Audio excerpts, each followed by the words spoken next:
বাড়িলতি রাজকচু চাষ। কখন বাড়িলতি রাজকচু চাষ লাভজনক? অরিজিনাল বাড়িলতি রাজকচুর বীজ, ফুল, পোয়া বা চারা। প্রিয় দর্শক, একটু নিচে আপনাদের দেখাই। এই যে দেখতে পাচ্ছেন, এটা বাড়িলতি রাজকচুর অরিজিনাল বীজ, ফুল, পোয়া বা চারা।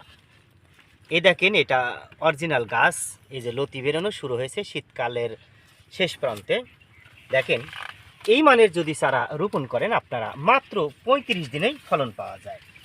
প্রিয় দর্শক, আপনার কাছে হয়তো ১০,০০০ টাকা রয়েছে, হয়তো ভাবছেন আপনি ১০,০০০ টাকায় অনেক দিন চালিয়ে নেবেন সংসার, কিন্তু এটা পুরোপুরি, এই ধারণাটা বা হিসাব নিকাশ পুরোপুরি ভুল। কেননা আপনি যদি ১০,০০০ টাকা পুঁজি খাটিয়ে আপনি বাড়িলতি রাজকচু চাষ করেন, সেখান থেকে মোটামুটি প্রায় ১ বছর ফলন পাবেন এবং আপনাদের সংসার অনায়াসে চলে যাবে। প্রিয় দর্শক, বাড়িলতি রাজকচু চাষ সারা বছর করা যায়, তবে এ সময় যদি বাড়িলতি রাজকচু চাষ করেন, মাত্র ৩৫ দিনে ফলন পাওয়া যায়। এই মানের যদি আপনারা চারা রোপণ করেন, আপনারা সরেজমিনে এসে চারা সংগ্রহ করতে পারেন, অথবা অনলাইনে সুন্দরবন কুরিয়া, করতোয়া কুরিয়া বা অন্যান্য সার্ভিসের মাধ্যমে চারা সংগ্রহ করতে পারেন। আমরা জমিগুলো পরিষ্কার পরিচ্ছন্নতার কাজ শেষের দিকে। এই যে দেখতে পাচ্ছেন, এই যে সব গাছে কিন্তু লতি আসা শুরু করেছে। প্রিয় দর্শক,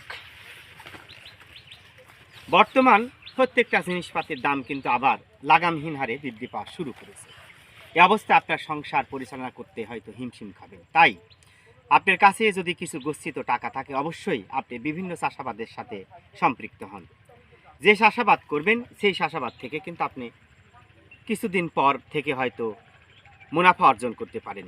তাই আপনি চাষাবাদের সাথে সম্পৃক্ত থেকে সঞ্চয়ের দিকে প্রবণতা বাড়িয়ে দিন।